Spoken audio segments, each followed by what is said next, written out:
Welcome to the Halo Source. I'm Brad, and welcome to the Halo Source. Usually I post videos of gameplay, but today will be something a bit different. I've always been intrigued with the Halo storyline, but never posted a video of what I speculate will happen in the upcoming games.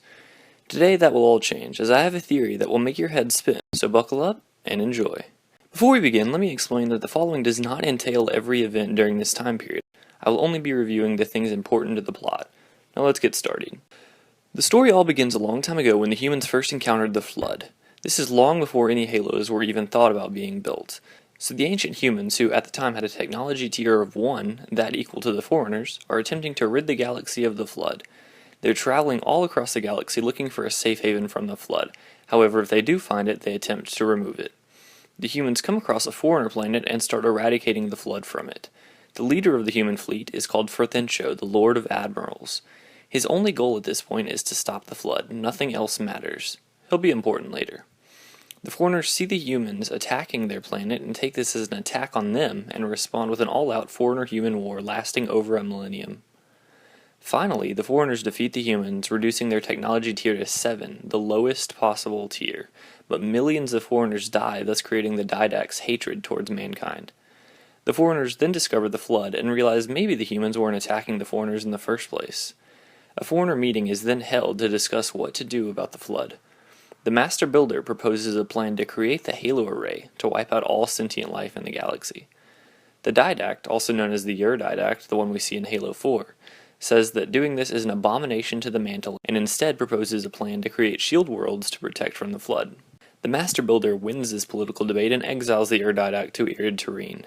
After this, the Foreigner Flood War begins, and at the same time the Halo Array is built. The story now shifts to a young foreigner named Bornstellar Makes Eternal Lasting, whose father oversaw the creation of the Halo Array. But we'll just call him Bornstellar for now. He and his AI travel to Irid Terrene in search of some precursor artifacts. Bornstellar finds 2 humans on Irid Terrene named Chakas and Riser, and act as guides to help him find these artifacts. They come across the cryptum containing the Didact and penetrate the barrier, awakening the Didact.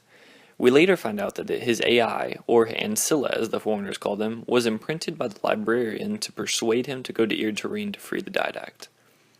They then all travel back to the foreigner capital, where Chakas and Riser get sentenced to Installation 07, where Mendicant Bias captures them and attempts to remove their Geas imprints.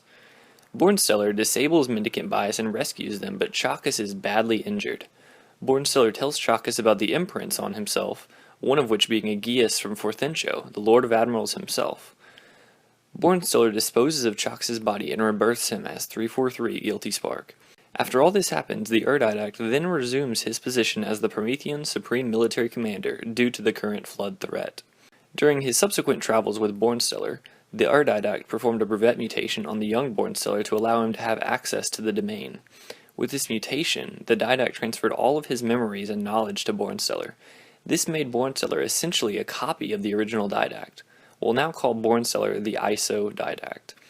After this, the ISO Didact places 343 Guilty Spark in charge of Installation 04. The Didact tries to fight the Flood, but sees they're too strong. His fellow Prometheans volunteer to be composed to make them immune to the Flood. This helps the war, but he still needs more numbers. He channels his anger towards humanity and turns to an ancient human civilization and composes them. Once the librarian discovers this, she locks him inside a cryptum inside Requiem, safe from the Halo Array. With the Didact gone, the ISO Didact becomes the new Promethean Supreme Military Commander, and does as the librarian wishes, and travels to the Ark to fire the Halo Array. Right before he does so, however, he turns to his new monitor friend 343 Guilty Spark, and asks him, "Were it your choice, could you fire the Halo Array?" To which Guilty Spark says he would. So here we see the first example of the Lord of Admirals' imprint on Chakas, or as his new name, Guilty Spark. The Lord of Admirals only had one desire, and that was to destroy the Flood. Most of the time in the Halo franchise, 343 Guilty Spark is eager to fire the Halos to do the same thing that the Lord of Admirals was trying to do, eradicate the Flood.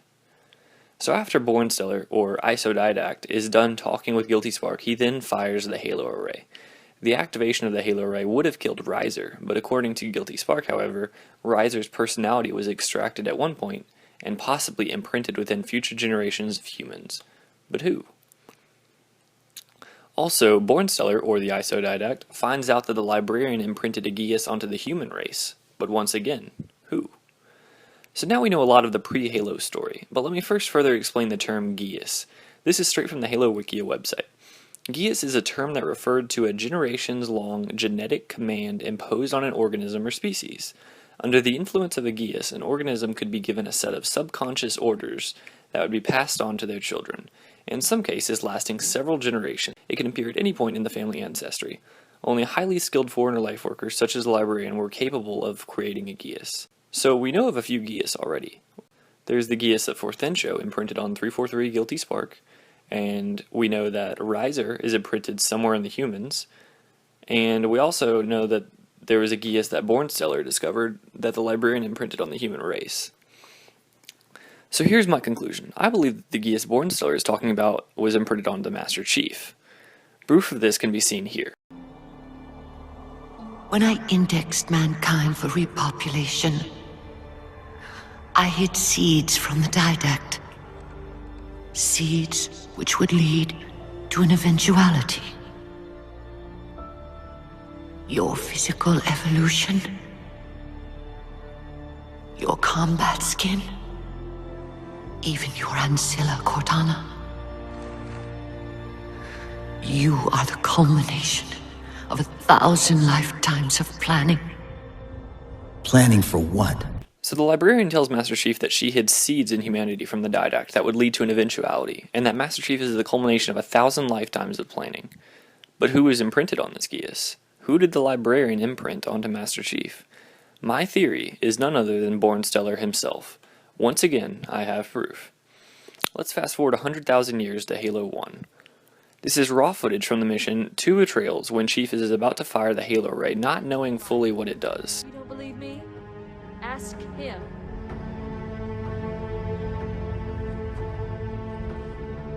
Is it true? More or less.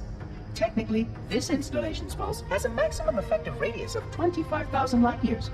But once the others follow suit, this galaxy will be quite devoid of life.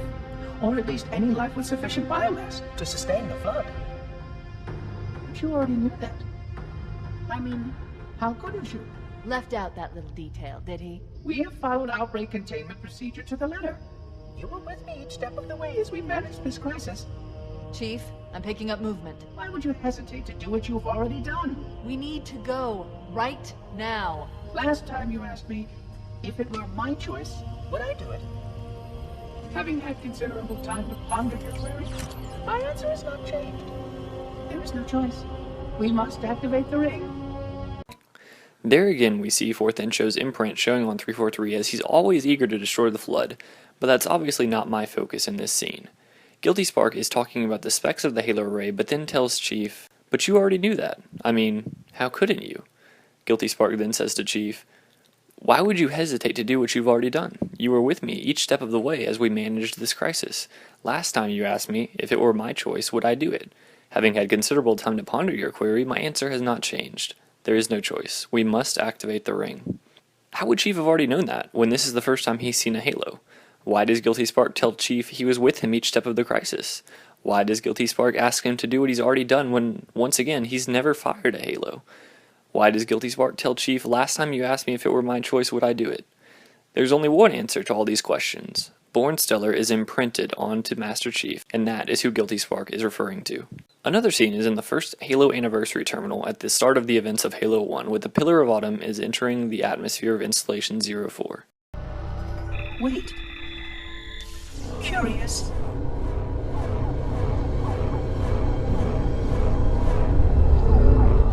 Curious indeed, after all these years. Greetings, humans, and welcome to Installation 04.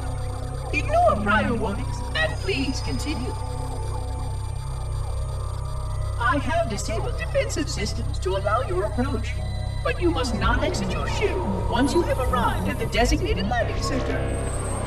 This ring contains significant dangers, and even with your assumed legacy, I must verify the presence and pitch of your gauge before allowing full access. We have much to discuss, humans. I have been away far too long. You have been away far too long.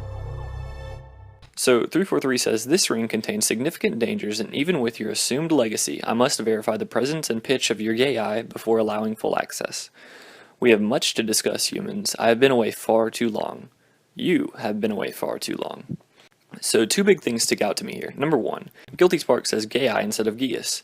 That confirms someone else on board has an imprint on them, possibly Risers that 343 was talking about on the human race.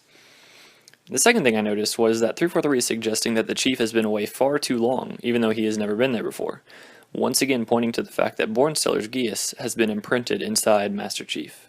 I believe that this will be huge in Halo 5 Guardians, as in this trailer where the Arbiter mentions the seeds the Librarian placed in Chief, which was referred to in Halo 4.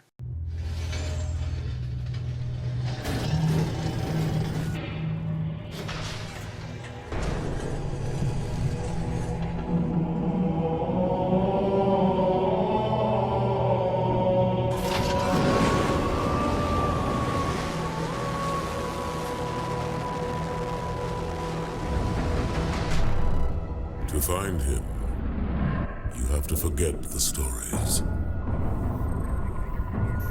Forget the legends. You have to do more than walk in his footsteps.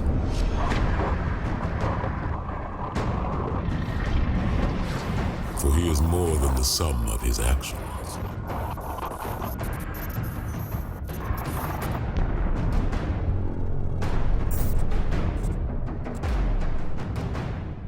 I tell you this, not because I trust you, Agent Locke.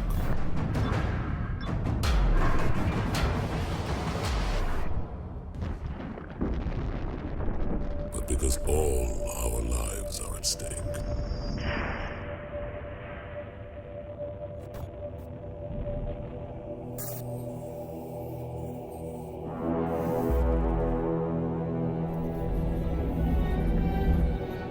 Because the seeds of our future are sown in his past. Do you agree with the video? Is there something I missed? Comment down below if you have questions or want to add on to this theory. I'm Brad, and as always, thanks for watching.